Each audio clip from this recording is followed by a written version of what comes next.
నమస్తే, welcome to ABN clinic. Arthritis సమస్యలకు కారణాలు, వాటి వైద్య విధానాల గురించి హోమియో కేర్ ఇంటర్నేషనల్ డాక్టర్ కవిత గారు మనతో పాటు ఇక్కడే ఉన్నారు. వారిని అడిగి మరిన్ని వివరాలు తెలుసుకుందాం. డాక్టర్ గారు నమస్తే అండి. డాక్టర్ గారు, ఇంతకు ముందు చూసినట్టయితే ఒక ఏజ్ వచ్చిన తర్వాత ఈ బాడీ పెయిన్స్, కాళ్ళ నొప్పులు, కీళ్ళ నొప్పులు ఇవన్నీ స్టార్ట్ అయ్యాయి ఉన్నట్టు. సో ఇప్పుడు ప్రతి చిన్న పిల్లల్లో కూడా ఇట్లాంటి సమస్య తలెత్తుతూ ఉంటుంది. అసలు ఎందుకు జరుగుతుంది ఇట్లా?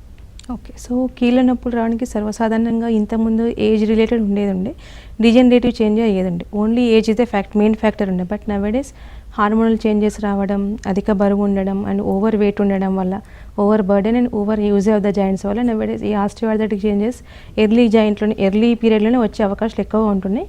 దానితో పాటు ఓఏతో పాటు అండ్ రుమేటాయిడ్ ఆర్థరైటిస్ కూడా, జువెనైల్ రుమేటాయిడ్ ఆర్థరైటిస్ అనేది చిన్నపిల్లలను సహజంగా మనం చూస్తున్నాం. ఇది ఒక రకమైన auto immune disorder. So immune response ఎవరైతే తక్కువగా ఉంటుందో, అంటే ఓవర్ రెస్పాండ్ అవుతూ ఉంటారో, అబ్నార్మల్ రెస్పాండ్ అవ్వడం వల్ల కూడా ఈ రుమేటాయిడ్ ఆర్థరైటిస్ మనం గమనిస్తూ ఉంటాం. సో సహజంగా ఇప్పుడు ఎన్ని డెఫిషియన్సీస్ ఆస్టియోఆర్థరైటిస్ కారణాలు కనుక తీసుకుంటే కాల్షియం డెఫిషియన్సీస్ కానివ్వండి, థైరాయిడ్ సమస్యలు ఉన్నా, డయాబెటీస్ సమస్యలు ఉన్నా, అండ్ అధిక బరువు ఉన్న చిల్డ్రన్ అయినా, అండ్ క్వాలిటీ ఆఫ్ ఫుడ్ తక్కువ తీసుకున్నా, క్వాంటిటీ ఉన్న క్వాలిటీ, జంక్ ఫుడ్ యాడ్ అయ్యడం వల్ల ఒబెసిటీ మెయిన్ రీజన్.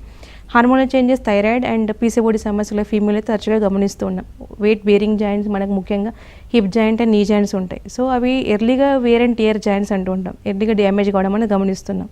జరిగేది ఏంటంటే అక్కడ కార్టిలేజ్ డ్యామేజ్, డెఫిషియన్సీ వల్ల, ఎర్లీ డిజనరేషన్ వల్ల సో రెంటి మధ్య ఒరిపిర్ రావడం, ఆస్టియోఫెటిక్ ఫార్మేషన్ రావడం అనేది చూస్తున్నాం. ఈ ఆస్టియోఆర్థరైటిస్లో cervical spondylosis, lumbar spondylosis, back, దాంతోపాటు సయాటికా, కీళ్ళ నొప్పులు అండ్ మోకాళ్ళ నొప్పులు, హిప్ జాయింట్ ప్రాబ్లమ్స్ వచ్చే అవకాశం ఎక్కువ గమనిస్తున్నామండి. సో ఆర్ఈ అయితేనేమో కంపల్సరీ చిన్నపిల్లలు, పెద్దవాళ్ళు ఎక్కడైనా రావచ్చు, సిమెట్రికల్గా గమనించే అవకాశాలు ఉంటాయి. సో వ్యాధి నిరోధక వ్యవస్థ అబ్నార్మల్ రెస్పాండ్ వల్ల వాపులు రావడం మెయిన్గా, కొంతమందికి ఫీవర్తో స్టార్ట్ అవుతుంది, కొంతమంది స్కిన్ ర్యాష్తో స్టార్ట్ అవుతుంది. సో ముఖ్యంగా పాలీ ఆర్థరైటిస్ అంటారు దీన్ని. మొత్తం మల్టిపుల్ జాయింట్స్, అంటే ఓవరాల్గా ఆల్ జాయింట్స్ డ్యామేజ్ అయ్యే అవకాశాలు ఉంటాయి. అండ్ నాడులార్ ఫార్మేషన్ ఉండడం అనేది, సో నాట్ ఈవెన్ చిన్న చిన్న మూమెంట్స్ వల్ల కష్టంగా మూమెంట్ అయ్యే అవకాశాలు ఉంటూ ఉంటాయండి. ఇందాక మీరు రుమటాయిడ్ ఆర్థరైటిస్ అన్నారు, దాన్ని అసలు గుర్తించడం ఎలాగ? ఓకే, సో దీన్ని రుమటాయిడ్ ఆర్థరైటిస్ని కీళ్ళవాతం అంటూ ఉంటారు సహజంగా. సో కీళ్ళవాతం అంటే ఇది one type of autoimmune disorder కాబట్టి కొంతమందికి బ్లడ్ టెస్ట్లో ఆర్ఏ పాజిటివ్ వస్తుంది, కొంతమంది నెగిటివ్ వస్తుంది. చిన్నపిల్లల మ్యాక్సిమం ఆర్ఏ పాజిటివ్ రుమటాయిడ్ అంటే రుమటాయిడ్ ఫ్యాక్టర్ పాజిటివ్ కేసెస్ ఉంటాయి. సో జువెనైల్ రుమటాయిడ్ ఆర్థరైటిస్ అంటారు. పెద్దవాళ్ళు వస్తే అడల్ట్ రుమటాయిడ్ ఆర్ఏ అంటూ ఉంటాం. సో అడల్ట్లో మాత్రం మ్యాక్సిమం రుమటాయిడ్ పాజిటివ్స్ ఉండవు, నెగిటివ్సే ఉంటాయి. బట్ సిమ్టమ్స్ మాత్రం పాలిఆర్థరైటిస్ అంటే సీరో పాజిటివ్ పాలిఆర్థరైటిస్ లేకపోతే సీరో నెగిటివ్ పాలిఆర్థరైటిస్ అంటాం. So each and every joints అంటే షోల్డర్ నుండి, మెడ నుండి, బ్యాక్ నుండి, చిన్న ఇంటర్ఫారెంజల్ జాయింట్, చేత వేళ్ళ నుండి, కాళ్ళ వేళ్ళ నుండి ప్రతి ఒక్క కీలు ఎఫెక్ట్ అయ్యే ఛాన్సెస్ ఉంటాయి. సివియర్గా వాపు వచ్చే ఛాన్సెస్ ఉంటాయి. Tender to touch, so inflammatory changes రావడం, కొంతమంది స్కిన్ ర్యాషెస్తో స్టార్ట్ అవుతుంది, కొంతమందికి వైరల్ ఇన్ఫెక్షన్, కోల్డ్ అండ్ కాఫ్తో స్టార్ట్ అయిపోయి కొంతమంది రుమాటిక్ ఫీవర్తో స్టార్ట్ అయ్యే అవకాశాలు ఉంటాయి. కొంతమంది only eye infection and along with the arthritis చిన్నపిల్లలతో ఎక్కువ మంది తరచుగా చూస్తూ ఉంటాం. And pauci articular and poly articular variety ఉంటుంది. పాసీ అంటే సో కొన్ని పర్టికులర్ జాయింట్ అంటే సిమెట్రికల్ ఎఫెక్ట్ అయినా లిమిటెడ్ జాయింట్స్ మాత్రం ఎఫెక్ట్ అయ్యే ఛాన్సెస్ ఉంటాయి. కొన్ని అయితే మొత్తం అన్ని జాయింట్స్ ఎఫెక్ట్ అయ్యే అవకాశాలు ఉంటాయి. So as day progress stiffness పెరుగుతూ ఉంటూ, వాపు పెరుగుతూ ఉంటూ రుమాటిడ్ నాడ్యూల్స్ ఫార్మేషన్ అయ్యే ఛాన్సెస్ ఉంటాయి. సో ఈ రుమాటిడ్ నాడ్యూల్స్ ముఖ్యంగా ప్రాక్సిమల్ ఇంటర్ఫాలెంజల్ జాయింట్స్ అంటే చేతికి ఎక్కువగా ఉండే ఛాన్సెస్ ఉంటాయి. ఫింగర్ నెయిల్స్కి వాపులు రావడం, ఫిక్స్ అయ్యే అవకాశాలు ఉంటాయి. డిఫార్మిటీస్ అంటే ఏ మూమెంట్ ఏ షేప్లో ఫిక్స్ అయిపోతాయో ఆ షేప్లో ఫిక్స్ అయిపోయే అవకాశాలు ఉంటాయి. గ్రిప్ అనేది లాస్ అయ్యే ఛాన్సెస్ ఉంటాయి. నాట్ ఈవెన్ బోల్ట్ తీసేయడానికి బటన్ పెట్టుకోవడం కానీ, డోర్ ఓపెన్ చేయడానికి కూడా వీలు కాకుండా సివియర్గా పెయిన్ వచ్చే ఛాన్సెస్ ఉంటూ ఉంటాయండి. ఓకే డాక్టర్ గారు, మనతో మాట్లాడడానికి ఫస్ట్ కాలర్ ప్రసాద్ గారు అనంతపురం నుండి కాల్ చేస్తారు. ప్రసాద్ గారు. సార్ చెప్పండి సార్. ఏం లేదు సార్, నాకు స్టోన్స్ ప్రాబ్లం ఉంది సార్. హలో. కిడ్నీలో స్టోన్స్ ప్రాబ్లం ఉంది సార్ గత 4 years నుంచి సార్. ఓకే. ఇంతకుముందు డాక్టర్ కూడా హైదరాబాద్ లో ఒకసారి డాక్టర్ చెకప్ చేయించుకున్నానండి. మామూలుగా అన్ని ఐవీఎఫ్ అవన్నీ చెకప్ చేయించుకున్నాను. అప్పుడేం లేదండి. ఆ తర్వాత మళ్ళీ ఎప్పుడన్నా ఒకసారి పెయిన్ వచ్చినట్టు అనిపిస్తుంది మామూలుగా. ఓకే, మీకు కిడ్నీస్ అంటే స్టోన్ సైజ్ ఎంత ఉందండి? నాకు ఇంతకుముందు అంటే 8 అని చెప్పింది. ఆ తర్వాత మళ్ళీ 1 year 2 years కింద బ్యాక్ చెకప్ చేస్తుంటే ఇప్పుడు ఏం లేవని చెప్పారండి ఐవీఎఫ్ లో.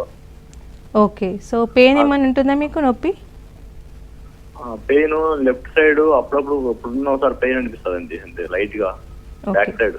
Okay, so kidney stone major అండి. డ్రింకింగ్ కానీ నాన్ వెజ్ ఐటమ్స్ కానీ ఎక్కువ చేస్తూ ఉంటారా మీరు?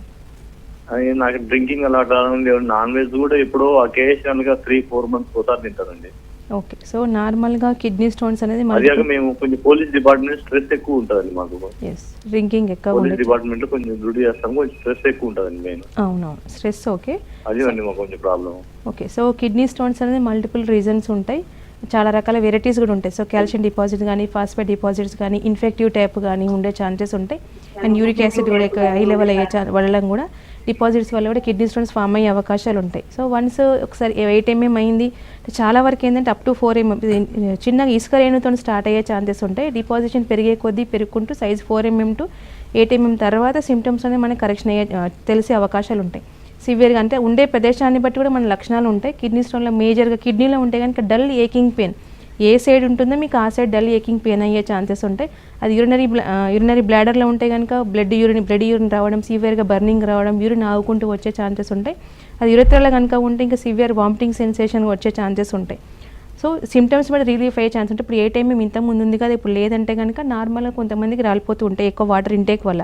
బట్ ఆ టెండెన్సీ ఉండడం వల్ల నీకు మల్టిపుల్ ఫామ్ అయ్యే ఛాన్సెస్ ఉంటాయి. అది ఒకసారి 12 mm క్రాస్ అయితే సర్జికల్ వెళ్ళే ఛాన్సెస్ ఉంటాయి.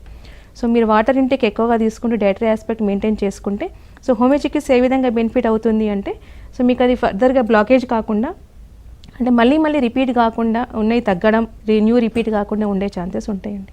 డాక్టర్ గారు మనతో మాట్లాడడానికి నెక్స్ట్ కాలర్ రాజు గారు పూణే నుండి కాల్ చేశారు. రాజు గారు మాట్లాడుతున్నాను. నమస్తే అండి. డాక్టర్ కవిత గారు ఉన్నారు, మీ సమస్య ఏంటో అడగండి. హలో, నమస్తే మేడం. నమస్తే సార్, చెప్పండి. నేను రాజు పూణే నుంచి మాట్లాడుతున్నానండి. ఓకే. నాకు ఒక 5 years నుంచి హలో 5 years నుంచి నాకు ఆర్థరైటిస్ ప్రాబ్లం స్టార్ట్ అయిందండి. ఓకే. నేను ప్రస్తుతం ఇంగ్లీష్ మందులు తీసుకుంటున్నానండి. ఓకే. మొన్న టెస్ట్లు అవి చేయించుకుని అవి తీసుకుని మీ దగ్గరికి రావచ్చా అండి? ఇప్పుడు ఓకే. హైదరాబాద్ వచ్చి చేయించుకోవాల్సి వస్తున్నాను టెస్ట్లు అని. ఓకే. సో ఆర్థరైటిస్ అంటే వాట్ టైప్ అన్నారు సార్? మీరు కీళ్ళవాతం అన్నారా లేకపోతే ఆస్టియో ఆర్థరైటిస్ అన్నారా? వాపులు ఏమైనా వస్తాయా? వాపులు, చేతులు వాపులు వస్తున్నాయండి బాగానే. ఓకే. మీ వయసు ఎంత సార్? నాది 53 అండి. 53 అంటే ఫ్యామిలీ టెండెన్స్ కానీ థైరాయిడ్ సమస్య కానీ మీకు ఏమైనా ఉందా? థైరాయిడ్ సమస్య ఉందండి. ఓకే. సో ఏది ఫస్ట్ వచ్చింది మీకు? ఆర్ఏ ఫస్ట్ వచ్చిందా లేకపోతే థైరాయిడ్ ఫస్ట్ వచ్చింది? థైరాయిడ్ వచ్చిన 3 years తర్వాత ఆర్థరైటిస్ వచ్చిందండి. ఓకే. ఓకే. ఏ మందులు వాడుతుంటారు ఇప్పుడు మీరు? ఇంజెక్షన్సా లేకపోతే మెడిసిన్స్ ఏనా? ఇంజెక్షన్స్ ప్రస్తుతం లేదని మెడిసిన్స్ వాడుతున్నానండి. ఓకే. సో 53 అంటే వేరే ప్రాబ్లమ్స్ ఇంకేం లేక డయాబెటీస్ కానీ హైపర్ టెన్షన్ కానీ ఏమీ లేవు కదా? ఉన్నాయండి, అవి 2 కూడా ఉన్నాయి. 2 ఉన్నాయి. So 53 age. సో ఆల్మోస్ట్ అన్ని ప్రాబ్లమ్స్ వచ్చినాయి. Thyroid, RA. నార్మల్గా ఏంటంటే థైరాయిడ్ ఉన్న వాళ్ళకి రుమటాయిడ్ ఆర్థరైటిస్ రావడం, రుమటాయిడ్ ఆర్థరైటిస్ ఉన్న వాళ్ళకి థైరాయిడ్ రావడం 30 to 40% పాసిబిలిటీస్ ఉంటాయి. మీకు ఆ 2 సమస్యలు వచ్చినాయి. సో పాలిఆర్థరైటిస్ సిన్స్ 5 years నుంచి ఇట్ విల్ ఎఫెక్ట్ అవుతుంది అన్నారు. డిఫార్మిటీస్ ఉన్నాయో లేవో చెప్పలేదు. ఇప్పుడు మీరు ఈ టైంలో హోమియో చికిత్స వాడడం వల్ల పొందే బెనిఫిట్స్ ఏంటి అంటే, ఇప్పుడు మీకు మీ లో వైటాలిటీ తెలుస్తుంది. అంటే మీ యొక్క ఎంత వీక్ రెసిస్టెన్స్ పవర్ ఉందో అర్థమవుతుంది. డయాబెటిక్ ఉంది, హైపర్ టెన్షన్ ఉంది, థైరాయిడ్ అండ్ ఆర్ఏ. సో 53 ఏజ్లో కల్లా అన్ని 4 ప్రాబ్లమ్స్ వచ్చినాయి. సో ఆర్ఏ వల్ల కానీ మీకు హార్ట్ ఎఫెక్ట్ అయ్యే ఛాన్సెస్ ఉంటాయి, అండ్ థైరాయిడ్ వల్ల కూడా గుండె సంబంధిత వ్యాధులు వచ్చే ఛాన్సెస్ ఉంటాయి. At the same time diabetes వల్ల కూడా గుండె సంబంధిత వచ్చే అవకాశాలు ఉంటాయి. ఇప్పుడు వన్స్ హోమియో చికిత్స స్టార్ట్ చేయడం వల్ల ఏమవుతుందంటే ఇలాంటి సమస్యలు రాకుండా, కొలెస్ట్రాల్ లేకుండా నార్మల్గా మెయింటైన్ అవ్వడంతో పాటు అనీమిక్ కూడా one of the most probable reason ఉంటుంది, మీకు ఎఫెక్ట్ ఉంటుంది. అది కూడా లేకుండా నార్మల్సీ మెయింటైన్ అవ్వడం. అండ్ ఆర్ఏలు ఏంటంటే డిఫార్మిటీస్ కాకుండా, అంటే ఇప్పుడు జాయింట్స్ పెయిన్స్ రావడం, స్వెల్లింగ్ రావడం సహజమే. బట్ వన్స్ డిఫార్మిటీస్ అయిన తర్వాత చాలా క్రిటికల్ అయ్యే వల్నరబుల్ ప్రాబ్లం ఉంటుందండి. So you can move, not even you can walk అనేది సిచ్యువేషన్స్ ఉండే అవకాశాలు ఉంటాయి. మీరు అలాంటి సిచ్యువేషన్లోకి వెళ్ళకుండా క్వాలిటీ ఆఫ్ లైఫ్ బెటర్ అయ్యే ఛాన్సెస్ ఉంటాయి. And each and every levels మీకు మెయింటైన్, అంటే డయాబెటీస్ గుడ్ కంట్రోల్లోకి వచ్చే ఛాన్సెస్ ఉంటాయి, thyroid levels under good control, cholesterol level maintain అవ్వడం, అండ్ ఆర్ఏ కూడా మీకు పాజిటివ్ నెగిటివ్ వచ్చే ఛాన్సెస్ ఉంటాయండి. బట్ లాంగర్ డ్యూరేషన్ పట్టచ్చు, ఎందుకంటే లో వైటాలిటీ ఉంది, మల్టిపుల్ ప్రాబ్లమ్స్ ఉన్నాయి. కాబట్టి మీకు nearest homeo care branch me previous report, total medicinal history and investigation history తీసుకొని వెళ్ళండి. సో మీకు ఎంతవరకు హెల్ప్ చేయగలుగుతామని చెప్తామండి. డాక్టర్ గారు ఇందాక కాలర్ అడిగినట్టుగా అంటే తను ఇన్వెస్టిగేషన్ చేయించుకున్నారంట, సో మళ్ళీ ఇక్కడికి వచ్చాక చేయించుకోవాలా, అవే తీసుకొని వెళ్తే సరిపోతుందా అని అడిగారు. ఓకే. సో నార్మల్గా ఏంటంటే ఇప్పుడు ఆర్ఏ కానీ అంటే ఇప్పుడు హోమియో చికిత్స ఏ విధంగా ఉంటుంది, ఇప్పుడు థైరోనామ్ TSH అనేది ఇప్పుడు ఒక 6 ఉంది, 7 ఉంది, డైరెక్ట్గా దాని మీద ఇన్వాల్వ్ కాదు. ఆర్ఏ పాజిటివ్ ఉందా నెగిటివ్ ఉందా that is enough, and calcium ఎంత డిప్లీషన్ ఉందో that is enough. Once known case అంటే విత్ ఇన్ 6 months కానీ 1 year హిస్టరీ కనుక ఉంటే కనుక same reports he can come back, no problem. లేదు హిస్టరీ ఆఫ్ 5 years ఉంది, నెగిటివ్ ఉంది, బట్ ప్రాబ్లమ్స్ యాజ్ సచ్ ఉంది అంటే కనుక డెఫినెట్గా న్యూ రిపోర్ట్స్ నీడ్ ఉండే ఛాన్సెస్ ఉంటాయి. ఒకసారి రూల్ అవుట్ అయితే కనుక ప్రీవియస్ రిపోర్ట్స్ అనే నో ప్రాబ్లం. ఆ రూల్ అవుట్ కాకుండా అప్పుడు నెగిటివ్ వచ్చి బట్ ప్రాబ్లం పర్సిస్టింగ్ ఉందంటే రీసెంట్ రిపోర్ట్స్ మళ్ళీ ఒకసారి చేయించడం అనేది చాలా ఇంపార్టెంట్ అండి. ఓకే డాక్టర్ గారు, నెక్స్ట్ కాలర్ భాస్కర్ రావు గారు వైజాగ్ నుండి కాల్ చేశారు. భాస్కర్ రావు గారు నమస్తే సార్. నమస్తే అండి. డాక్టర్ కవిత గారు ఉన్నారు, మీ సమస్య ఏంటో అడగండి. చెప్పండి మేడం? చెప్పండి సార్. నాకు అంటే 2 months నుంచి ఓకే రైట్ లెగ్ లాగుతూ నొప్పి వస్తుంది. ఓకే మక్కలోకి వస్తుందండి, రైట్ మక్కలో. ఓకే దానికి హోమియోపతి వాడుతున్నాను. ఓకే అది అంటే 2 months నుంచి వాడుతున్నా కానీ బెటర్మెంట్ ఏం కనిపించట్లేదండి. ఓకే ఏం ప్రాబ్లం అన్నారు? ఎక్స్రే కానీ ఎంఆర్ఐ కానీ తీయించారా మీరు? నాకు సయాటికా అని చెప్పేసి చెప్పారు మేడం. అవునండి. మీ బరువు ఎంత ఉంటుంది? నాకు 78 అండి. 78 వెయిట్ ఉంటారు. ఏం చేస్తుంటారు మీరు? నాకు కల్టివేషన్ అంటే బిజినెస్ అవుతుంది. ఓకే, సో సిట్టింగ్ వర్క్ ఉంటుందా, లాంగ్ జర్నీస్ ఉంటుందా మీ వే ఆఫ్ వర్క్? మార్నింగ్ పెద్ద పడుకున్నప్పుడు అది పెద్ద రెస్ట్ లో అనిపిస్తుందండి. ఎస్. ఓకే, సో కాకపోతే మరి అప్పుడప్పుడు లాగుతున్నట్టు బాగా పెయిన్ వస్తుంది. ఓకే సార్, సో నార్మల్గా ఏంటంటే సైరాటిగా డైరెక్ట్గా రాదు, లుంబార్ స్పాండిలోసిస్ రావడం, డిస్క్ బల్జ్ రావడం, ప్రొట్రూజన్ రావడం అండ్ దాని మీద కంప్రెషన్ అవ్వడం వల్ల dragging pain, sciatic nerve compression sciatica వస్తుంది, టువర్డ్స్ రైట్ సైడ్ వస్తుంది. ఇలాంటి వారికి ఏంటంటే ఇప్పుడు పెయిన్ కిల్లర్లాగా హోమియోచికిత్స డైరెక్ట్గా మీకు పెయిన్ కిల్లర్ లాగా పనిచేయదు. బట్ కాజిటివ్ ఫ్యాక్టర్ ఏంటి, మీ కండలో ఇంకా డిస్క్ బల్జ్ ఉందా, ప్రొట్రూజన్స్ ఉన్నాయా, ఆ స్వెల్లింగ్ తగ్గడం, దాంతో అది కంప్రెషన్ తగ్గినా కొద్ది రిలాక్స్ అయినా కొద్ది మీకు పెయిన్ తగ్గే ఛాన్సెస్ ఉంటాయి. ఎట్ ద సేమ్ టైం నొప్పితో పాటు టింగ్లింగ్ నెమ్నెస్ అంటే తిమ్మిలు రావడం అనేది డ్రాగింగ్ పెయిన్ ఉండే ఛాన్సెస్ ఉంటాయి. అవి తగ్గించుకునే అవకాశాలు ఎక్కువగా ఉంటాయి. మీకు కంప్లీట్ సొల్యూషన్ ఉండే అవకాశాలు ఉంటాయండి, దానికి పోస్ట్ కాంప్లికేషన్స్ కూడా ఉండవు. ఓకే డాక్టర్ గారు, నెక్స్ట్ కాలర్ శ్రీధర్ గారు కడప నుండి కాల్ చేశారు. శ్రీధర్ గారు. హలో చెప్పండి. శ్రీధర్ గారు, మీ టీవీ వాల్యూమ్ మ్యూట్లో పెట్టి నేరుగా డాక్టర్ కవిత గారు ఉన్నారు, వారితో మాట్లాడండి. ఓకే. Hello madam. చెప్పండి సార్. మేడం వచ్చేసి కీళ్ళ దగ్గర మంటగా ఉంటుంది. ఓకే. ఈ వేళ్ళ దగ్గర వచ్చేసి నొప్పులు మేడం, ఏదన్నా బరువు పట్టాలన్నా చేయాలన్నా చేతులు నొప్పిగా ఉంటాయి. ఓకే. తర్వాత వచ్చేసి బ్యాక్ సైడ్ నడుము అంతా మంటగా ఉంటుంది మేడం. ఓకే, ఎప్పటి నుంచి ఉందండి మీకు ఈ సమస్య? మేడం 1 year ఉంటుంది మేడం. 1 year నుంచి. పరీక్షలు ఏమైనా చేయించారా? చేయించాను మేడం. ఏం చేయించారు, ఎక్స్రేనా ఎంఆర్ఐయా? మామూలుగా ఎక్స్రే తీపించినాడు. ఏమన్నారు, ఎక్స్రే రిపోర్ట్ ఏమొచ్చింది? వచ్చేసి ఇది మామూలుగా కాల్షియం విటమిన్ డి ప్రాబ్లం వల్ల ఇది ఇట్లా తయారైంది, ఎముకల్లో గుజ్జు అనేది తయారైపోతా ఉంటది అని చెప్పినాడు మేడం. అవునండి, సో ఆర్థరైటిక్ చేంజెస్ అది. సో మెడిసిన్స్ వాడారా మరి మీరేమైనా? మేడం 3 నెలలు వాడి రమ్మన్నాడు మేడం, వాడతానా? ఓకే. అవును మేడం. అదే ఎట్లా మామూలుగా దీనికి పరిష్కారం ఉంటుందా మేడం పూర్తిగా? డెఫినెట్గా ఉంటుందండి. మీరు ఏం చేస్తుంటారు? పొలం పని మేడం. ఎస్. సో నార్మల్గా ఆర్థరైటిక్ చేంజెస్ రావడం, ఎర్లీ డీజనరేషన్ కావడం అనేది అగ్రికల్చర్ పీపుల్లో వెయిట్ లిఫ్టింగ్ చేసే వాళ్ళ సహజం. కాకపోతే మీరు కొద్దిపాటి జాగ్రత్తలు పాటించాలి. ఇప్పుడు calcium deficiency, vitamin D deficiency వల్ల సప్లిమెంట్స్ రూపంలో తీసుకుంటే నీకు డెఫిషియన్సీ అంటే తగ్గుదల ఉన్నది మెయింటైన్ అవుతుంది అంతే తప్ప అక్కడ ఉన్న ప్రాబ్లం ఆల్రెడీ స్టార్ట్ అయింది. నర్వ్ డ్యామేజ్ అయితేనే మీకు మంటలు రావడం అనేది ఉంటుంది. అంటే మెడ నొప్పి, నడుము నొప్పి, తిమ్మిర్లు రావడం అండ్ మంటలు రావడం అనేది అంటే డిస్క్ అరుగుదల వల్ల, అక్కడ ఉన్న నర్వ్ కంప్రెషన్ వల్ల తిమ్మిర్లు రావడం, దెన్ దాని డ్యామేజ్ అవ్వడం వల్ల మీకు మంటలు రావడం అనేది ఉంటుంది. 3 నెలలు కానీ ఇంకా రెగ్యులర్గా మీకు కోర్స్ లాగా వాడితే కనుక ఆ కంప్రెషన్ నార్మల్గా అయ్యి నర్వ్ డ్యామేజ్ కరెక్షన్ అయితే మీకు టోటల్గా మంటలు తగ్గిపోయి టోటల్గా సొల్యూషన్ వచ్చే అవకాశాలు ఉంటాయి. బట్ ఎక్కువ బరువులు మోయడం, ఫిజికల్ ఎక్సర్సైజ్ కొద్దిగా చూసుకుంటూ కనుక చేస్తే ఇలాంటి సమస్యల నుంచి తొందరలోనే కోలుకోవచ్చండి. ఓకే డాక్టర్ గారు, నెక్స్ట్ కాలర్ మాధవి లత గారు నెల్లూరు నుండి కాల్ చేశారు. లత గారు. సార్ నమస్తే సార్. నమస్తే అండి. డాక్టర్ కవిత గారు ఉన్నారు, మీ సమస్య ఏంటో అడగండి. నమస్తే మేడం. నమస్తే అమ్మా, చెప్పండి. మేడం నాకు 2 months నుంచి జాయింట్ పెయిన్ ఎక్కువగా ఉన్నాయి మేడం. ఓకే. కాళ్ళు మెడాల దగ్గర ఎక్కువ ప్రాబ్లం వస్తుంది మేడం నాకు. 2 మడమల వాపులు ఏమైనా ఉన్నాయమ్మా? ఒక కాలు వచ్చింది మేడం. ఓకే. థైరాయిడ్ వచ్చేసి 15 years నుంచి ఉంది. ఓకే. రెగ్యులర్ గా మెడిసిన్ అవి వాడుతూ ఉంటాను. ఈ మధ్య ఈ పెయిన్స్ వల్ల విపరీతంగా నొప్పి ఉన్నాయి మేడం, కానీ టెస్టులు ఏమో ఏమి లేదంటున్నారు. ఓకే, ఎక్స్రే తీయించారా కాలుకి ఏమైనా? ఎక్స్రే తీయించాము, ఈ రొమటాల్ ఆర్ఏకి సంబంధించిన అన్ని టెస్టులు చేశారు మేడం. ఓకే, అది నార్మల్గా వచ్చింది. నార్మల్ గా వస్తుంది, కానీ ట్రీట్మెంట్ మాత్రం అదే చేశారు. ఓకే, సో మీ బరువు ఎంత ఉంటుంది? వాడుతూ ఉంటే బాగుంటుంది మేడం, కానీ ఆపేసిన 1 వీక్ కి మళ్ళా వచ్చేస్తున్నాయి. Okay okay, calcium test, vitamin D test కూడా చేయించారా? అన్ని చేశారు మేడం. ఓకే, సో నార్మల్గా మడమల నొప్పి ఎక్కువగా ఏంటంటే క్యాలికేనియల్ స్పర్ వల్ల రావచ్చు.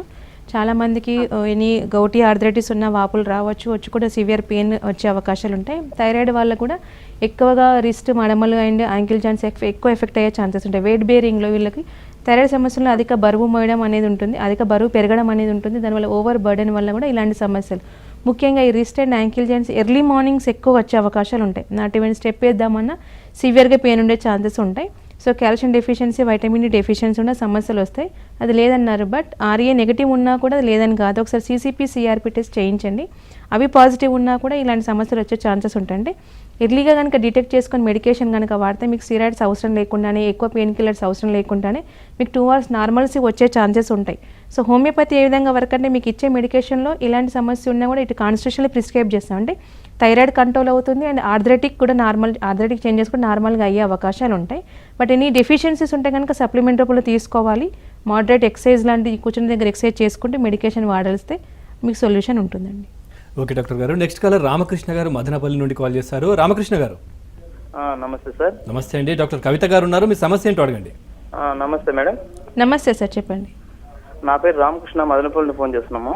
చెప్పండి సార్. నాకు ఫీట్ కింద అనమాట, ఈ మిడల్ ఉన్నాయి కదా, కొంచెం మీడియంలో ఓకే, అది నొప్పి ఎక్కువ ఉంటుంది. నా వయసు వచ్చేసి 28 అట్లా ఉంటుంది. ఓకే, అది పెయిన్ ఎక్కువ. ఆల్రెడీ హాస్పిటల్లో చూపించాము, అది ఏమాత్రం తగ్గట్లేదు అది. ఓకే, ఏమేమి పరీక్షలు, రక్త పరీక్షలు చేశారా సార్? అవేం చేయలేదండి మేడం. ఓకే, అవసరము. సో మడమల నొప్పులు ఎక్కువ ఉన్న, కాల్షియం డెఫిషియన్సీ ఉన్నాయి, క్యాల్కేలియన్ స్పర్ వల్ల ఉండే ఛాన్సెస్ ఉంటాయి. అంటే క్యాల్కేలియన్ స్పర్ అయినా కూడా ఏమో టెండినైటిస్ ఉన్నా ఉంటుంది. అక్కడ ఓవర్ బోనీ గ్రోత్ ఉండడం వల్ల మడమల నొప్పి చాలా ఉండే ఛాన్సెస్ ఉంటాయి. అంటే బోనీ గ్రోత్ వల్ల కంప్రెషన్, నడిచినా కొద్దీ కంప్రెషన్ అయ్యే ఛాన్సెస్ ఉంటాయి. అంటే ఒకటి మార్నింగ్ లేస్తే ఎక్కువ ఉంటుంది, ఎర్లీ మార్నింగ్ స్టిఫ్నెస్ ఎక్కువగా ఉండడం, నాట్ ఈవెన్ స్టెప్ కూడా పెట్టలేకుండా ఛాన్సెస్ ఉంటాయి. ఒకసారి ఎక్స్రే రిపోర్ట్ చేయించండి సార్, అక్కడ ఏమైనా బోనీ గ్రోత్ ఏమన్నా తెలిసిపోతుంది. సో దానివల్ల ఏంటంటే ఇప్పుడు మెడికేషన్ తీసుకోవడం వల్ల తగ్గిపోతుంది. సో ఓన్లీ పెయిన్ కిల్లర్ వాడితే ఏమవుతుంది, ఆ మాటికి మాత్రమే పెయిన్ రిలీఫ్ ఉంటుంది, ఆపైగానే మళ్ళీ వచ్చే ఛాన్సెస్ ఉంటాయి. బట్ హోమియో చికిత్స వల్ల మీకు ఆ విధంగా కాదు, మీకు సొల్యూషన్ వచ్చే ఛాన్సెస్ ఉంటాయి. బట్ కోర్స్ లాగా మెడికేషన్ వాడుతూ మీకు ప్రీవియస్ రిపోర్ట్స్ అంటే ఎక్స్రే రిపోర్ట్ తీయించండి, క్యాలిక్యులస్ స్పర్ అయినా కూడా కంప్రెషన్ తగ్గిపోయే ఛాన్సెస్ ఉంటాయి. అండ్ మెయింటైనింగ్ అంటే సాఫ్ట్ షూస్ యూజ్ చేసుకుంటూ మీకు మెడిసిన్స్ కనుక వాడండి, డెఫినెట్గా నార్మల్గా వస్తుంది. ఓకే డాక్టర్ గారు, నెక్స్ట్ కాలర్ అరుణ కుమారి గారు మదనపల్లి నుండి కాల్ చేస్తారు. అరుణ కుమారి గారు. అవును సార్, నేనే సార్. నమస్తే అండి, డాక్టర్ కవిత గారు ఉన్నారు, మీ సమస్య ఏంటో అడగండి. చెప్పండి అమ్మా. మేడం, నాకు జాయింట్ పెయిన్స్ ఉంటాయి మేడం 2 years నుంచి. ఓకే ఓకే, అరుణ కుమార్ గారు, మీ టీవీ వాల్యూ మ్యూట్లో పెట్టి నేరుగా డాక్టర్ గారితో మాట్లాడండి. మాట్లాడుతున్నాం. చెప్పండి చెప్పండి మేడం. నమస్తే మేడం. నమస్తే, చెప్పండి. జాయింట్ పెయిన్స్ ఉంటాయి మేడం నాకు 2 years నుంచి. ఓకే, అన్ని టెస్ట్లు అయిపోయినాయి, సిఎంసి వేలలో చూపించాము. ఓకే, అన్ని అయిపోయినాయి. ఏమన్నారు అన్ని అంటే ఏమేం చేయించారు మీరు? అంటే విటమిన్ డి, B12 విటమిన్స్ తగ్గినాయి అన్నారు. ఓకే, మెడిసిన్స్ వాడుతున్నారా మీరు దానికి? మరి మెడిసిన్స్ వాడాం మేడం, కానీ ఏం డిఫరెన్స్ తెలియలేదు. ఏమేం పరీక్షలు స్వెల్లింగ్ ఏం లేవు, స్వెల్లింగ్స్ ఏం లేవు, కానీ పెయిన్స్ ఉన్నాయి మేడం. ఓకే అమ్మా, ఏమేం టెస్ట్ చేయించారు మీరు అన్ని అంటే? Thyroid profile, blood report, RA factor ఇచ్చాం మేడం. ఏం లేదు, అన్ని నార్మల్ అనొచ్చు. ఎక్స్రే కూడా చేయించారా? 1 week బిఫోర్ కూడా చేయించాను, ఇంకా టెస్ట్ రాలేదు మళ్ళా. ఓకే, సో మీ వయసు ఎంత అమ్మా? 38 మేడం. ఓకే, సో 38 అంటే ఎర్లీ డీజనరేటివ్ చేంజెస్ ఉన్న నొప్పులు రావడం సహజం. ఆల్రెడీ వైటమిన్ డి డెఫిషియన్సీ అన్నారు, అది రెగ్యులర్గా మనకు ఫుడ్లో చాలా వెరీ రేర్ వైటమిన్ డి దొరకడం. సో సప్లిమెంట్స్ కంపల్సరీగా వాడాల్సిందే. స్వెల్లింగ్ ఏం లేదంటున్నారు, కాల్షియం డెఫిషియన్సీ మళ్ళీ రీసెంట్గా చేయించామంటున్నారు. డెఫిషియన్సీ సప్లిమెంట్ వాడండి. So sedentary activity and over burden of the అంటే ఓవర్ వెయిట్ ఉన్నా కూడా కంటిన్యూగా పెయిన్ వచ్చే ఛాన్సెస్ ఉంటాయి. మీకు ఫిజికల్ యాక్టివిటీ పెంచుకోండి, అంటే సెడెంటరీ లైఫ్ ఆపేసి యోగా లాంటి కానీ ఎక్సర్సైజ్, కొద్దిగా మోడరేట్ ఎక్సర్సైజ్ కనుక చేసినా కూడా ఫిజికల్ మూమెంట్స్ పెరగడం ఉండే ఛాన్సెస్ ఉంటుంది. At the same time vitamin D deficiency అంటున్నారు కాబట్టి ఎర్లీ మార్నింగ్ 8 లోపల సన్కి కనుక ఎక్స్పోజ్ అయితే కొద్ది వరకు అబ్జార్ప్షన్ అయ్యే ఛాన్సెస్ ఉంటాయి. ఆ విధంగా జాగ్రత్తలు పడండి. రీసెంట్గా కూడా రిపోర్ట్ తీయించారంటున్నారు కాబట్టి సో రెగ్యులర్గా సిన్స్ 3 years నుండి ఇబ్బందులు అవుతున్నాయి అంటే ఓన్లీ డెఫిషియన్సీతోనే కాకుండా అదర్ హార్మోనల్ చేంజెస్ ఫీమేల్లో 40+లో 38 అంటున్నారు, కామన్ అది. థైరాయిడ్ కావచ్చు, ఎనీ డయాబెటిక్ కావచ్చు, ఎనీ కాల్షియం డెఫిషియన్సీ కూడా కావచ్చు. సో ఇది రూల్ అవుట్ కనుక మనం చేసుకుంటే దాని తగ్గట్టుగా ఈ విధంగా చేయండి. First procedure vitamin D deficient కాబట్టి ఇలాంటి జాగ్రత్తలు చేస్తూ స్టిల్ తగ్గకుంటే కనుక మెడికేషన్ అవసరం ఉంటే కనుక మెడికేషన్ వాడాల్సిన అవసరం ఉంటుంది. డాక్టర్ గారు, చిన్నపిల్లల్లో సమ్ ఇన్ఫెక్షన్స్ వల్ల ఏదైనా ఫీవర్ లాంటివి, బాడీ పెయిన్స్ అట్లాంటివి స్టార్ట్ అయ్యి చాలా కాలం పాటు కొనసాగుతూ ఉంటుంది, కంటిన్యూ అవుతుంటుంది అని అంటుంటారు. సో ఎంతకి తగ్గట్లేదు అని అంటుంటారు బాడీ పెయిన్స్ అని. అసలు ఎందుకు జరుగుతుంది అట్లా? వాటికి చికిత్స ఏ విధంగా ఉంటుంది? ఓకే, సో మామూలుగా కనుక చూసుకుంటే ఏజ్ పరంగా చిన్నపిల్లలు అండ్ ఏజ్డ్ పీపుల్లో రెసిస్టెన్స్ పవర్ చాలా తక్కువగా ఉండే ఛాన్సెస్ ఉంటాయి. అండ్ డెవలప్మెంట్ కూడా కంప్లీట్గా ఉండదు, మైల్ స్టోన్స్ అప్పుడే పెరుగుతూ ఉంటాయి. సో బాడీలో చేంజెస్ అప్పుడే మనం చూస్తూ ఉంటాం కాబట్టి కొంతమంది పిల్లలు ఫుడ్ కూడా నార్మల్గా తీసుకోకుండా ఉండే ఛాన్సెస్ ఉంటాయి. సో డెఫిషియన్సీస్ ఆర్ మోర్ ఉంటాయి అండ్ లో వైటాలిటీ ఉంటుంది. సో అలాంటి వాటికి frequent attacks of cold, viral infections రావడం సహజం. సో కొంతమందికి నార్మల్గా మెయింటైన్ అయ్యే ఛాన్సెస్ ఉంటాయి, మరి కొంతమందికి కంటిన్యూ అయ్యే ఛాన్సెస్ ఉండే అవకాశాలు ఉంటాయి. రెసిస్టెన్స్ పవర్ లో ఉండే ఛాన్స్ ఉంటాయి. అలాంటి వాళ్ళు హోమియో చికిత్స చాలా బెస్ట్ హెల్ప్ చేసే ఛాన్సెస్ ఉంటాయి. అంటే ఇమ్యూనిటీ పవర్ బూస్టప్ చేసుకుంటూ ఇన్ఫెక్షన్ తట్టుకునే అవకాశాలు ఉంటాయి అండ్ అవుట్పుట్ బయటకు తీసుకునే అవకాశం ఉంటాయి కాబట్టి సో నార్మల్గా మెయింటైన్ అయ్యే ఛాన్సెస్ ఉంటాయండి. అదేవిధంగా డాక్టర్ గారు, ఇప్పుడు చిన్నపిల్లలు అంటే ఫిజికల్ ఎక్సర్సైజెస్ లాంటివి లేకుండా, అంటే అవుట్డోర్ గేమ్స్ ఏవి లేకుండా ఇంట్లోనే కూర్చొని ఆడుకోవడం, ఎక్కువ కూర్చొని ఉండడము, వీడియో గేమ్స్ ఇట్లాంటివి వాడడము, ఇట్లాంటివి చేస్తూ ఉంటారు. అంటే వాళ్ళకి తొందరగా ఈ బాడీ పెయిన్స్ వచ్చే అవకాశం ఉందంటారా? వాళ్ళు ఎట్లాంటి జాగ్రత్తలు తీసుకోవాలి? డెఫినెట్గా అండి. So sedentary activity is the main reason, but wear and tear జాయింట్స్కి అండ్ డెఫిషియన్సీస్కి ఎనీథింగ్ నార్మల్గా యూజ్ చేస్తే దాని ఫంక్షనింగ్ నార్మల్గా ఉండే ఛాన్సెస్ ఉంటాయి. అది మెటీరియలిస్టిక్ అయినా అండ్ బాడీ పరంగా అయినా ఓకే అది. సో కంటిన్యూగా సెడెంటరీ యాక్టివిటీ కనుక చూసి సిస్టమ్ ముందు వర్క్ చేసే వాళ్ళకి, నాట్ ఈవెన్ ఫిజికల్ యాక్టివిటీ లేని వాళ్ళకి ఏంటంటే శారీరక శ్రమ లేని వాళ్ళకి ఓవర్ స్ట్రెయిన్ ఎట్ సిట్టింగ్ ప్లేస్లో అయ్యే ఛాన్సెస్ ఉంటాయి అండ్ ఓవర్ బర్డెన్ బరువు పెరిగే ఛాన్సెస్ ఎక్కువగా ఉంటాయి and over burden of that పట్లనే బ్యాక్ పెయిన్ కానీ, నెక్ పెయిన్ కానీ, నీ జాయింట్స్ పెయిన్ కానీ ఎర్లీగా వచ్చే ఛాన్సెస్ ఉంటాయి. సో వీర్ అండ్ టియర్ జాయింట్స్లో ముఖ్యంగా over burden of the joint causative ఫ్యాక్టర్లో ఈ విధంగా రావడం మనం చూస్తూ ఉంటామండి. కంపల్సరీ ఏంటంటే ఎర్లీ ఆర్థరైటిస్ ఒకటి ఫ్యామిలీస్లో కనుక ఆర్థరైటిస్ కనుక రీజన్ ఉంటాయి, ఏదైనా మదర్ కానీ ఫాదర్ కానీ ఒబెసిటీ రీజన్ ఉంటే ఫిజికల్ యాక్టివిటీ చాలా ఇంపార్టెంట్ వాళ్ళకి. సో డెఫిషియన్సీస్ కవర్ చేసుకుంటూ కనుక ఫిజికల్ యాక్టివిటీ నార్మల్గా చేస్తే they may post phone the particular diseases. Even though ఫ్యామిలీలో రన్ అయినా కూడా వాళ్ళు పోస్ట్ పోనింగ్ చేసే అవకాశాలు కూడా ఉంటాయండి. అదేవిధంగా డాక్టర్ గారు, ఈ నీ బోన్స్లో ఈ గుజ్జు లాంటిది ఏదో ఉంటుంది, అరుగుతుంటుంది, అది లేకపోవడం వల్ల ఈ పెయిన్స్ వస్తుంటాయి అని చెప్పి అంటుంటారు. అది ఇంప్రూవ్ చేసుకోవడానికి ఎట్లాంటి ఆహారం తీసుకోవాలి? ఓకే, సో నార్మల్గా కార్టిలేజ్ అంటూ ఉంటాం. సో కార్టిలేజ్ అంటే రెండు ఎముకల మధ్యలో ఉంటుంది, మృదులాసి అంటుంటాయి. ఎప్పుడైతే దీని డెఫిషియన్సీ ఉంటుందో, ముఖ్యంగా ఇది ఫీమేల్ 40+లో చూసే ఉంటాయి, తొందరగా అరుగుదల చూసే వాళ్ళు ఉంటాయండి. ఇవన్నీ కాల్షియం డెఫిషియన్సీస్ ఉండే ఛాన్సెస్ ఉంటాయి. వీటిలో calcium supplement, vitamin D supplement తీసుకోవడం చాలా ఇంపార్టెంట్. అది ఎక్కువ కనుక సిట్రస్లో కానీ దానిమ్మ లాంటిది పదార్థాలు ఎక్కువగా ఉండే ఛాన్స్ అంటే milk products and leafy vegetables ఎక్కువ కనుక తీసుకుంటే ఇలాంటి సమస్యలు మనం పోస్ట్ పోనింగ్ చేసే అవకాశాలు ఉంటాయి. అంటే సప్లిమెంట్ రూపంలో తీసుకోవడం వల్ల కూడా డెఫిషియన్సీస్ కవర్ అయ్యే అవకాశాలు ఉంటాయండి. నెక్స్ట్ కాలర్ శ్రీనివాస్ గారు విజయనగరం నుండి కాల్ చేస్తారు. శ్రీనివాస్ గారు. సార్ నమస్తే అండి. నమస్తే అండి. డాక్టర్ కవిత గారు ఉన్నారు, మీ సమస్య ఏంటో అడగండి. డాక్టర్ గారు నమస్తే అమ్మా. నమస్తే సార్, చెప్పండి. అమ్మా మీ విజయనగరం నేను చేస్తున్నానమ్మా. నాకు స్పెనల్ కార్డ్ లో L4 L5 కి సర్జరీ జరిగిందమ్మా. ఓకే. డిస్క్ ఏమో బల్జ్ అయిందని చెప్పేసి సర్జరీ చేశారు. ఓకే. సర్జరీ చేసిన తర్వాత డాక్టర్ గారు ఏమో సీరం రుమటాయిడ్ టెస్ట్ అని చేయించమన్నారమ్మా, సీరం రుమటాయిడ్ ఫ్యాక్టర్ అని. ఓకే. దానికి చేస్తే అది 29U/ml అని వచ్చిందండి. నార్మల్ ఏమో 0 to 12 అన్నారండి. అవునండి. అయితే నాకు ఈ మధ్య కాలంలో లేదు కానీ నాకు ఆల్రెడీ డిస్క్ ఆపరేషన్ జరిగి 3 months అయిపోయింది. ఓకే. కానీ ఇప్పటికి ఏమైందంటే కొద్దిగా లెఫ్ట్ లో నాకు కొద్ది ప్రాబ్లం వస్తున్నదండి. కారణం ఏంటంటే అప్పుడప్పుడు ముడుకుల దగ్గర చిన్నది అని అనిపించడం, రైట్ లెగ్ ముడుకుల్లో చిన్నది ఇబ్బంది అనిపించడం అనేది ఉందండి. ఎందుకు నాకు ఆర్థరైటిస్ ఉందా లేదా అనేది డిసైడ్ నేను అడిగిన డాక్టర్ గారిని అడిగితే డాక్టర్ గారు ఏం చెప్పట్లేదు మేడం. ఓకే, సో ఇది మీకు RA పాజిటివ్ ఉంది సార్. సో 23 ఉంది, IE ఉంది అంటే డెఫినెట్గా అది RA పాజిటివ్ ఉన్నట్టే. ఇప్పుడు ఈ స్టేజ్లో కనుక మీరు హోమియో చికిత్స స్టార్ట్ చేస్తే మీకు డెఫినెట్గా 100% సొల్యూషన్ వస్తుందండి. అంతే ఇప్పుడు సింగిల్ జాయింట్స్లో స్టార్ట్ అయిపోయింది, ఇప్పుడు 24 లెవెల్ ఉంది కాబట్టి 1 or 2 జాయింట్స్ ఎఫర్ట్ ఉన్నాయి. అది కనుక ఇంకా రేజ్ అయిపోతే మల్టిపుల్ జాయింట్స్ అంటే పాలిగా అన్ని ఎఫెక్ట్ అయ్యే ఛాన్సెస్ ఉంటాయి, వాపులు వచ్చే ఛాన్సెస్ ఉంటాయి, డిఫార్మిటీస్ వెళ్ళే అవకాశాలు ఉంటాయి. ఈ స్టేజ్లో స్టార్ట్ చేసి it will go back and towards come to normal రేంజ్లోకి వచ్చే అవకాశాలు ఉంటాయి. మీకు ఫుల్ ఫ్లెడ్జ్డ్ ఆర్ఏ సిమ్టమ్స్ రాకుండానే టోటల్గా నార్మల్గా అయ్యే ఛాన్సెస్ ఉంటాయి. అండ్ L4 ఇబ్బందులు కూడా మీకు ఇంతకుముందు ఉంది, ఆపరేషన్ చేసిన రికర్ అయ్యే అవకాశాలు ఉంటాయి కాబట్టి మీకు దానికి కూడా మీకు ఒక సొల్యూషన్ వచ్చే అవకాశాలు ఉంటాయండి. డాక్టర్ గారు, చివరిగా ఈ ఆర్థరైటిస్ సమస్యకు సంబంధించి హోమియోకేర్ ఇంటర్నేషనల్లో ఎట్లాంటి అధునాతన చికిత్స అందుబాటులో ఉంది? ఓకే, సో నార్మల్గా ఇప్పుడు ఆర్థరైటిస్ అనగానే ఆర్థరైటిస్ కాదు, ఆర్ఏ అనగానే కాదు. సో నెంబర్ ఆఫ్ కీళ్ళ నొప్పులో ప్రాబ్లమ్స్ ఉన్నాయి. So more than 100 types of variety. So దానికి మెయిన్లీ ఏంటంటే ఇప్పుడు arthritis degenerative changes is a main reason. So దాని post effect is a pain and immunity వల్ల కొన్ని రకాల ఇమ్యూనిటీ వల్ల ప్రాబ్లమ్స్ రావడం, యూరిక్ యాసిడ్ లెవెల్ వల్ల gouty arthritis and psoriatic arthritis, ANA positive వల్ల. అంటే మేజర్ రీజన్స్ ఏంటంటే ఏదో డైటరీ ఆస్పెక్ట్స్ ఆర్ వేరెంటీర్ అండ్ ఇమ్యూన్ రెస్పాన్స్ వల్ల అబ్నార్మల్ రెస్పాన్స్, ఇలాంటి సమస్యలు వస్తూ ఉన్నాయి. సో హోమియో చికిత్స అంటే పోస్ట్ ఎఫెక్ట్ ఆఫ్ పెయిన్ కాదు, ఫస్ట్ రూట్ కాజ్ అంటే అండర్లయింగ్ ప్రాబ్లం ఏముంది అంటే దేనివల్ల ఈ ప్రాబ్లమ్స్ వస్తున్నాయి, అక్కడ మెడికేషన్ పనిచేయడం అనేది జరుగుతుంది. అంటే కాన్స్టిట్యూషనల్లీ ప్రిస్క్రిప్షన్ అనేది ఉంటుంది. సో పెయిన్ కిల్లర్ ఇవ్వడం వల్ల జస్ట్ పెయిన్ రిలీఫే ఉంటుంది కానీ వ్యాధి తీవ్రత పెరిగే ఛాన్సెసే ఉంటాయి. బట్ హోమియో చికిత్సతో సో దేనివల్ల ప్రాబ్లం వస్తుంది అది తగ్గుతుంది, అది తగ్గిన కొద్దీ మీకు దాని పోస్ట్ ఎఫెక్ట్ ఆఫ్ పెయిన్ తగ్గే ఛాన్సెస్ ఉంటాయి అండ్ డ్యామేజ్డ్ పార్ట్ కరెక్షన్ అయ్యే అవకాశాలు ఉంటాయి. అంటే సివియారిటీ ఆఫ్ డిజీజ్ ఫస్ట్ తగ్గడం, దెన్ కంట్రోలింగ్, దెన్ క్యూరేటివ్ ఆస్పెక్ట్లో వెళ్ళే అవకాశాలు ఉంటాయండి. Thank you very much doctor గారు. ఆర్థరైటిస్ సమస్యకు సంబంధించి ABN ప్రేక్షకులు అడిగిన ప్రశ్నలకు చాలా వివరంగా సమాధానాలు ఇచ్చారు. ఇది వాళ్ళ clinic. Keep watching ABN Andhra Jyothi.